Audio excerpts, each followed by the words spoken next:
রামের বিরুদ্ধে রাবণের মন্ত্রণা সভায় বিভীষণ কি উপদেশ দিয়েছিলেন। আমি অনন্যা, ওয়েলকাম টু 1 মিনিটের মহাকাব্যের গল্প।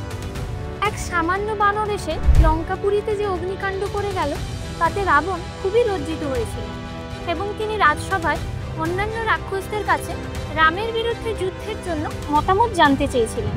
প্রায় সকলেই বললেন, অসাবধানতাবশত হনুমান এই কাজটি করার সুযোগ পেয়েছে, কিন্তু আমরা আপনার নেতৃত্বে কুবেরকে জয় করেছি, ভগবতীতে গিয়ে নাগদের পরাজিত করেছি।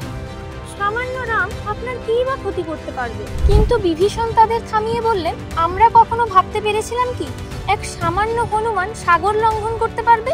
কিন্তু তা সম্ভব হয়েছে তো। তাহলে আমাদের শত্রুদের ক্ষমতা সম্পর্কে সচেতন থাকা উচিত।